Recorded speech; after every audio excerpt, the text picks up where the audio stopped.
Os primeiros povos a terem contatos com os povos nativos aqui das Filipinas foram os povos vindos de Taiwan.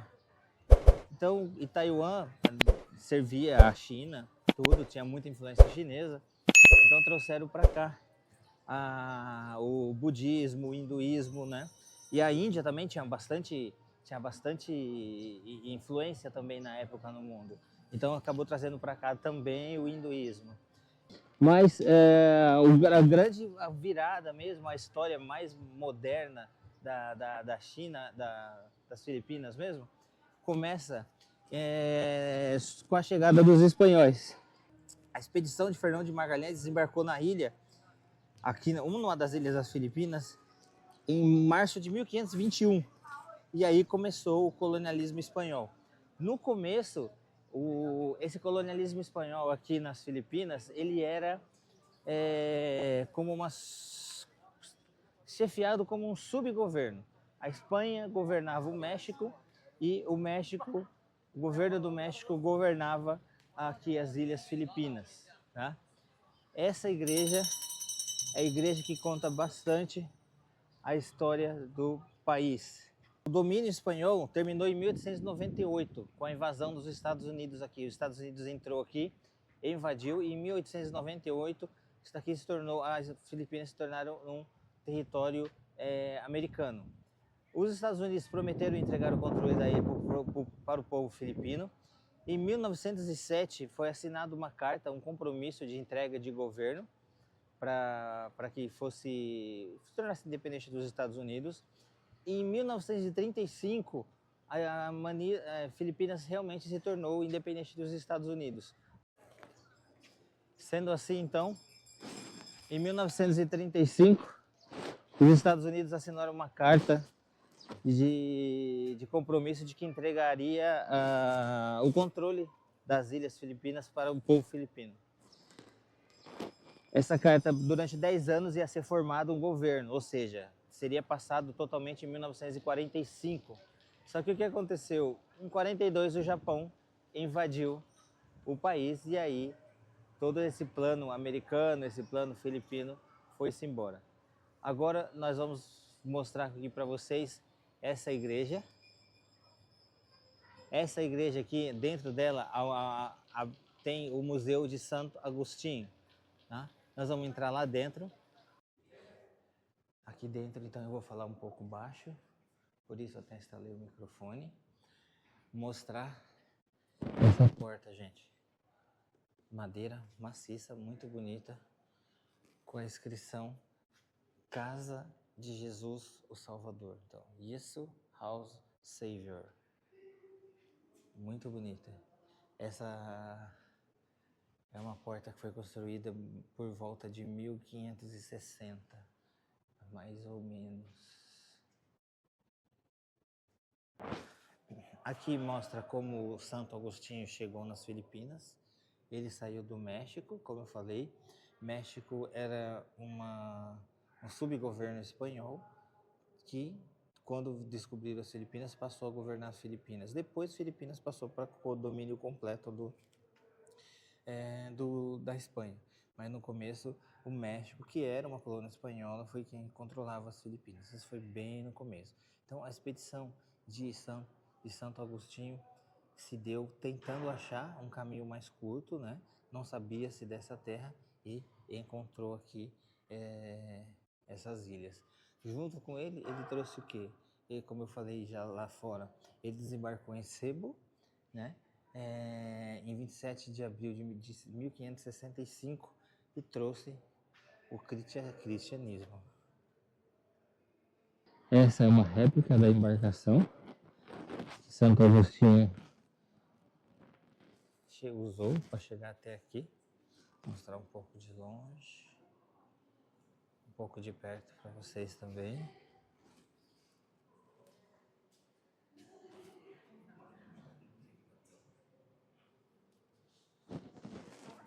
Pelo que eu entendi aqui, gente, dos guias,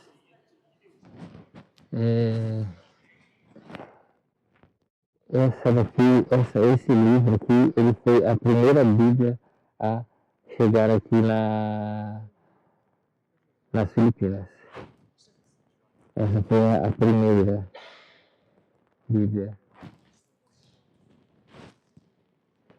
Aquilo ali é o Santo Menino de Sebo, a Santa Criança de Sebo.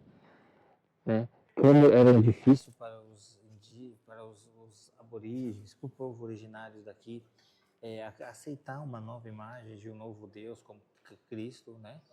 Então, o que os católicos fizeram? Eles então criaram essa imagem como se fosse um menino daqui, com uma representação divina para os filipinos adorarem. Só que uma coisa aí que é meio intrigante. O povo originário filipino, ele é de pele escura, né?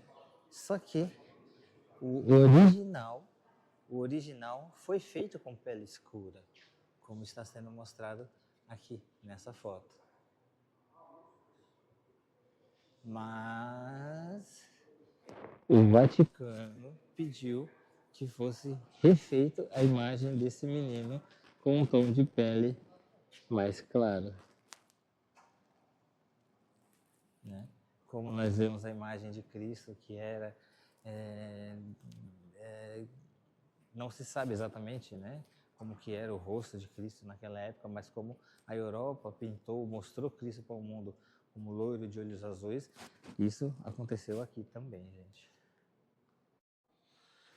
Aqui então está a carta da Unesco reconhecendo essa igreja de Santo Agostinho como um patrimônio histórico mundial. Esse jardim tem uma história muito interessante. Durante a ocupação japonesa, eles transformaram a igreja em um quartel-general. E para não precisar ficar saindo do quartel-general, correndo risco porque tinha muitos filipinos que eram contra a invasão japonesa, óbvio. Então, para não correr riscos, eles tentavam fazer de tudo para não sair daqui de dentro, apenas emitir ordens para as tropas que estavam lá fora. Então, o que eles faziam? Eles se alimentavam do que esses pequenos pedaços de terra podiam produzir. Então, nesses pequenos pedaços de terra, aqui nesse jardim, eles produziam o arroz e produzissem tudo mais o que desse para produzir. E e bebiam água dessa fonte. Algumas tartarugas ali. Então, eles raramente saíam, o alto comando japonês raramente saía daqui de dentro, justamente para evitar de correr risco e tudo e tal. E o jardim da igreja foi usado para plantar e alimentar os generais que aqui dentro ficavam.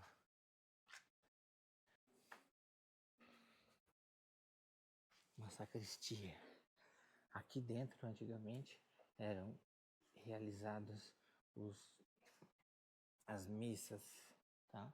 Hoje em dia não mais é realizado missa, mas aqui nesse espaço já foi realizado. Tudo isso que vocês estão vendo aqui é tudo de prata, ouro e joias como rubi, esmeralda. Tudo isso. Esses tecidos aqui foram pintados no século XVI com seda chinesa. O tecido são seda chinesa.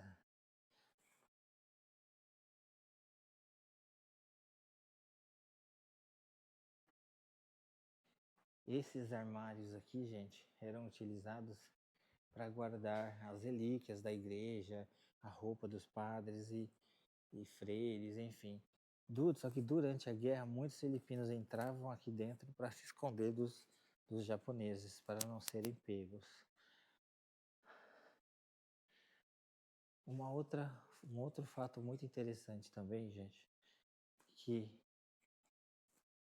é isso daqui. Vocês estão vendo que a Virgem Maria está sem as mãos, certo? E por que elas estão naquelas duas imagens ali, Virgem Maria está sem as mãos? As estátuas elas eram feitas com o corpo de madeira e a cabeça de marfim. E marfim, como todo mundo sabe, é um elemento extremamente caro até hoje em dia. É muito, muito caro. E na época era muito, muito caro, mais ainda, utilizado como moeda de troca e tudo mais. Então, o que os ingleses, durante o período da dominação americana, eles tentaram invadir aqui. Quando os ingleses encontravam imagens sacras, eles cortavam a mão e a cabeça, porque eles sabiam que eram feitos de marfim, para roubar e poder usar isso como moeda de troca. Essa imagem,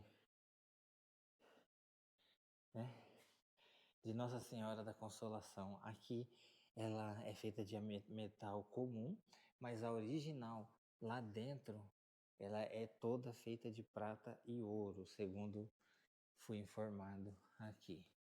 Essa versão menor, sim, ela é toda feita de fios de ouro, prata.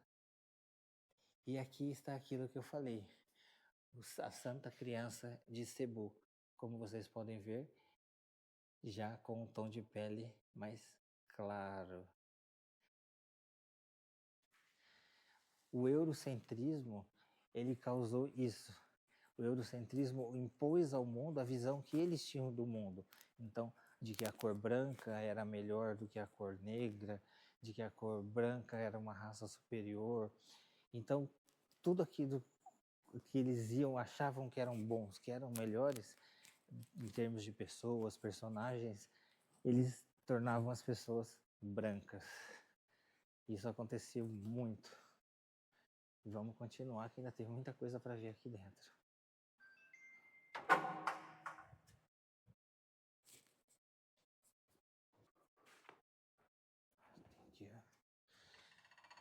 Aqui, gente, isso daqui são gavetas de túmulo. Então, se você for rico, um filipino rico, e quiser que você seus ossos, restos mortais descansem aqui, você pode. Isso daqui está aberto para qualquer pessoa que quiser colocar os seus restos mortais aqui. Entrando nessa outra sala, tem uma câmara fria. Ali é onde está o preto ali, é onde estão os restos mortais de Santo Agostinho. Todo o restante aqui são de pessoas ricas que pagam pelo que a pessoa lá na porta me informou, cerca de $20.000 para guardar os restos mortais aqui dentro.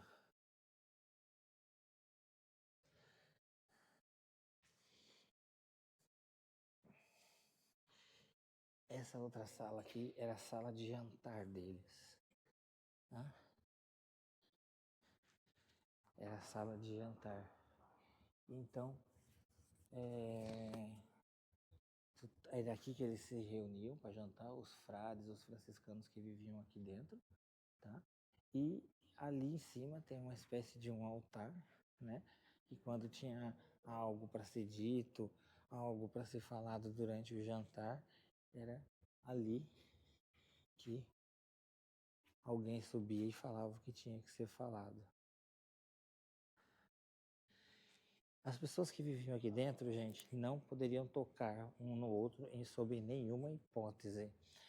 Se acaso isso acontecesse, essa daqui, esses degraus é chamado castigo de la piedra. Eles eram punidos aqui, levando chicotadas e passavam meses recebendo metade da água e metade do pão do que o normal que era servido para as outras pessoas, para os outros que não tocavam ao outro. Era uma forma de coibir o pecado, esse tipo de coisa.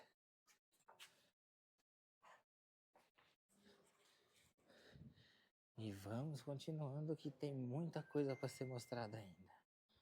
Vamos lá. Essa escada aqui, ela foi construída com a simbologia de estar subindo para o céu.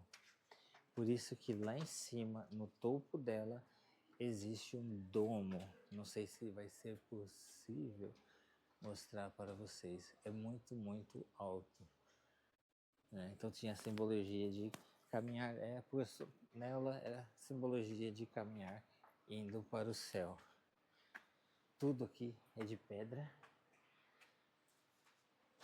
O ambiente aqui dentro é muito fresco.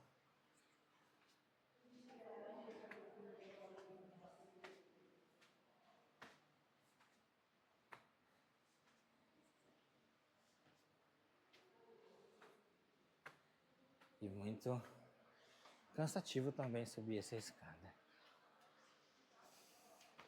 Voltar. E lá está o domo. Old bricks. Aqui nós temos a sala onde eram tomadas as decisões. Nessa mesa, eles liam as notícias, tudo que era publicado e escolhiam aquilo que era publicado e o que não podia ser publicado.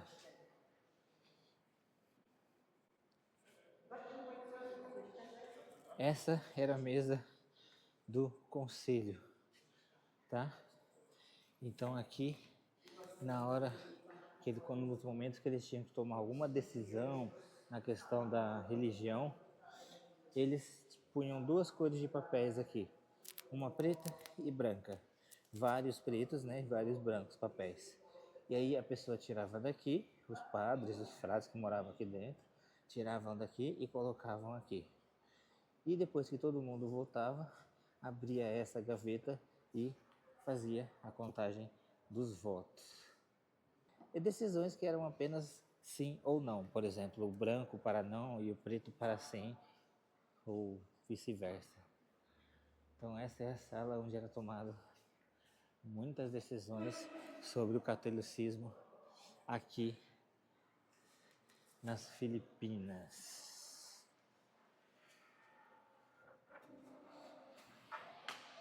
Continuando aqui, gente, está acabando. Eu vou mostrar para vocês algo extremamente curioso. Como vocês sabem, lá no século XV, século XVI, a medicina ainda estava, no mundo todo, ela estava engatinhando, não tinha muita tecnologia, a medicina. E aqui, como foi que a medicina se desenvolveu aqui? Foi dessa forma aqui que eu vou mostrar.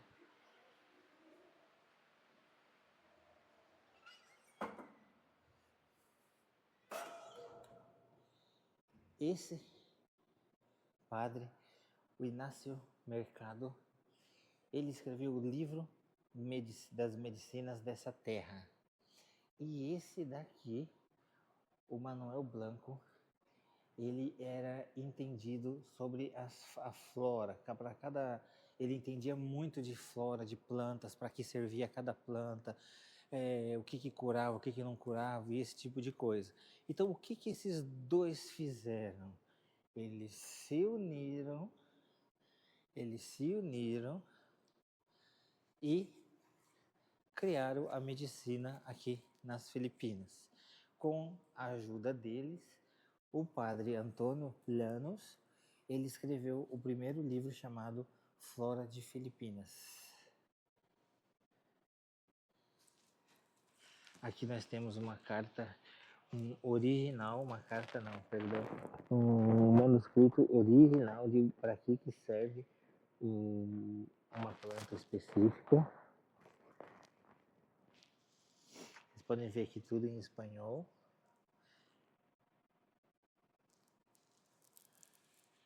Esse foi o livro escrito por Manuel Blanco com a ajuda dos outros dois padres ali que eu falei para vocês. Esse livro aqui, ele é todo manuscrito por Manuel Blanco. Ele foi manuscrito todinho feito à mão. E é um livro de uma senhora espessura, com toda a anatomia de todas as plantas, de tudo que ele encontrava aqui nas Filipinas. Depois disso, veio as versões impressas, essas muito mais avançadas tecnologicamente. Então, assim, muito, muito interessante saber como que surgiu a medicina nas Filipinas. Aqui nesse quadro representa os padres cuidando de um enfermo. Aquilo ali não é uma casa comum, é uma igreja.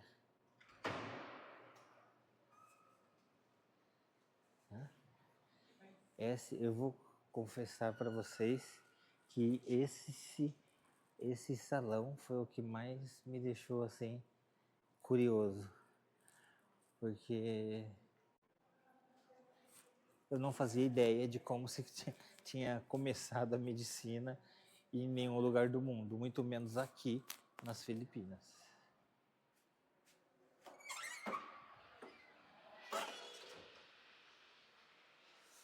Vamos ver mais o que tem para cá. Ah, sim. Aqui era a biblioteca, gente. Aqui era onde eles traduziam os livros religiosos que já existiam na Europa, traduziam para a língua local.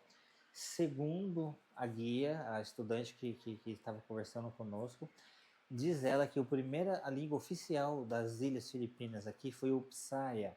Então era nessa sala, com a ajuda dos nativos, que eles traduziam as Bíblias, os livros, todos os livros religiosos que já existiam na Europa, era traduzido aqui dentro. Tá? Então toda a história de Cristo, a própria primeira Bíblia, tudo isso foi aqui dentro desta sala que foi traduzido.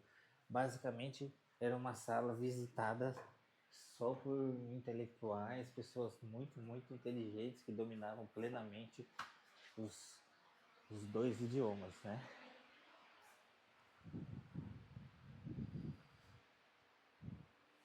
Andando um pouquinho mais aqui à frente,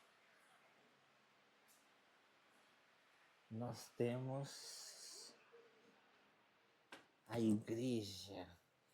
Aqui nessa sala, gente, era onde eles se reuniam para cantar. O coral ele era ensaiado nessa sala, então assim, a sala do coral. E esse daqui é um órgão de fole. Então, ali dentro ficam as teclas, embaixo tem as pedaleiras e um tocava e os outros sentados aqui cantavam e treinavam o coral da igreja. Essa é a igreja de Santo Agostinho vista de cima. Eu vou descer lá embaixo e vou mostrar para vocês também. Outra curiosidade que quem já viajou pela Ásia vai entender. Quem mora no Japão, já visitou Okinawa, sabe que Okinawa é cheio desses dragões. No Japão, ele é chamado de Shisa. Na verdade, esses são dragões protetores e muitos portais, entradas de casas e lugares de passagem de pessoas, ele é usado visto como proteção. E por que na China? E por que um monumento de proteção da China em Manila? Porque os chineses ajudaram na reconstrução dessa igreja quando foi bombardeado pelos Estados Unidos durante a Segunda Guerra Mundial.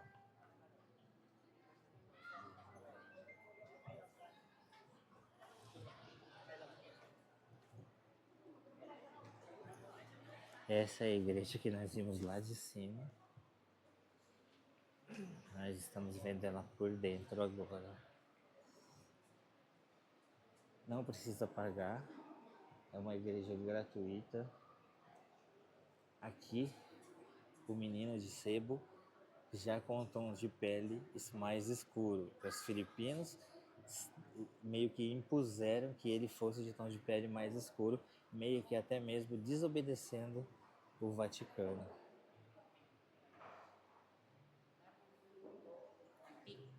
É uma igreja muito bonita,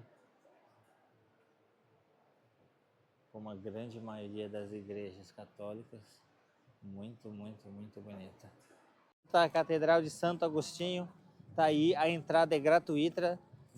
Dentro dela existe um museu maravilhoso, cheio de história e a igreja não paga nada para entrar. O museu, a entrada do museu é de 200 pesos. Eu vou colocar aí embaixo para vocês quanto isso significa. Imperdível, até para quem não é católico, porque é muito interessante a história toda. E esta é a visão geral da igreja. A igreja ela tinha 2 torres. Hoje em dia só tem essa daqui, mas antes tinha outra ali. Quando foi bombardeado pelos Estados Unidos, essa igreja ela foi usada como prisão, né? Os americanos, quando chegaram aqui, eles aprisionaram os japoneses aqui dentro. Só que, por um erro, ela acabou sendo bombardeada pelos americanos e aquela torre foi destruída durante o bombardeio. Por isso que não tem 2 torres, mas originalmente ela foi construída com 2 torres. Vale a pena vir, até se você não for católico, porque é riquíssima em história. E vamos continuar nossa volta pelo bairro de Intramuros.